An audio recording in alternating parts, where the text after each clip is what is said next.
بسم اللہ الرحمن الرحیم۔ السلام علیکم دوستو، یہ کہانی پاکستان کے ایک پسماندہ گاؤں کی ہے، جہاں ایک چھوٹے سے کچے گھر کی بوسیدہ دیواروں کے پیچھے ممتا کا ایک ایسا قتل ہوا جس نے انسانیت کو ہلا کر رکھ دیا۔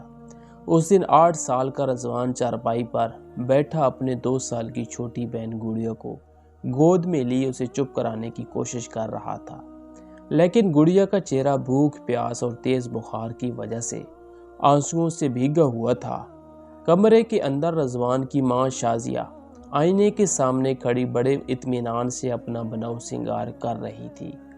اس کے سینے میں ممتا کا کوئی احساس نہیں تھا، بلکہ اس کے چہرے پر ایک ایسی خود غرضی تھی جو ہر مضبوط رشتے کو جلا کر راہ کر دینے کے لیے کافی تھی۔ وہ بار بار کھڑکی سے باہر گلی کی طرف دیکھ رہی تھی، جیسے کسی کا شدت سے انتظار کر رہی ہو۔ اس دن راشد شہر میں سخت تپتی دھوپ میں مزدوری کرنے گیا ہوا تھا، اور وہ یہ سوچ کر گھر سے نکلا تھا کہ آج مزدوری کے جو پیسے ملیں گے ان سے شام کو بچوں کے لیے پھل اور اپنی بیوی شازیہ کے لیے اس کی پسند کا سوٹ لے کر آئے گا۔ مگر وہ معصوم یہ نہیں جانتا تھا کہ جس بیوی کو خوش رکھنے کے لیے وہ ہڈیوں کا گودا جلا رہا ہے، وہی آج اسے ایسا زخم دینے والی ہے جو عمر بھر نہیں بھر پائے گا۔ شازیہ، جس سے اپنی خوبصورتی پر حد سے زیادہ گھمنڈ تھا، آج کچھ زیادہ ہی جلدی میں تھی۔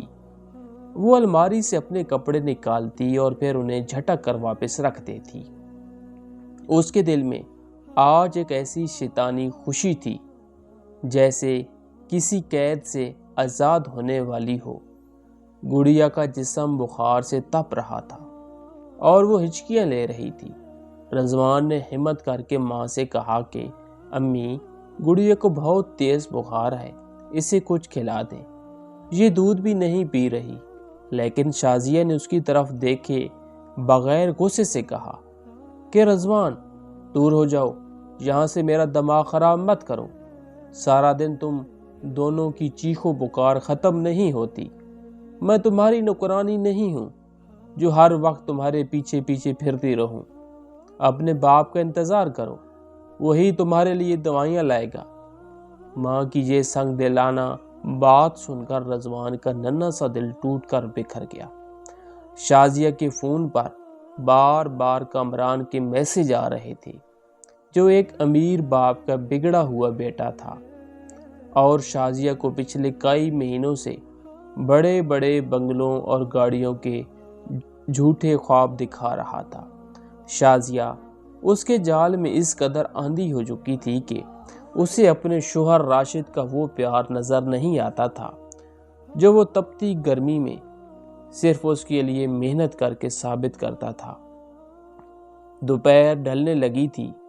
شازیہ نے اپنا بیگ تیار کیا اور گھر میں پڑے وہ تھوڑے سے پیسے بھی اٹھا لیے جو راشد نے گڑیا کے علاج کے لیے بڑی مشکل سے جوڑ کر رکھے تھے۔ اس نے ریشمی جوڑا پہنا، بالوں کو کھلا چھوڑا، اور جب وہ کمرے سے باہر نکلی تو رضوان نے لپٹ کر اس کا پلو پکڑ لیا اور دھاڑے مار کر رونے لگا۔ امی، ہمیں چھوڑ کر مت جاؤ، ہمیں ڈر لگتا ہے۔ مگر شازیہ نے ممتا کو پسے پشت ڈال کر رضوان کے معصوم چہرے پر ایسا زوردار تھپڑ مارا کہ وہ زمین پر جا گرا، اور پھر اس نے اپنے بچوں کو منحوس کہہ کر ٹھکرا دیا اور باہر کھڑی کامران کی گاڑی میں بیٹھ کر فرار ہو گئی۔ شام کو جب راشد تھکا ہارا گھر پہنچا تو وہاں خاموشی اور اندھیرا دیکھ کر اس کا دل ڈوبنے لگا۔ جب اسے پتہ چلا کہ شازیہ اسے اور بیمار بچوں کو چھوڑ کر چلی گئی ہے تو اس کے ہاتھ سے مٹھائی کا ڈبہ گر گیا اور وہ وہیں سر پکڑ کر بیٹھ گیا۔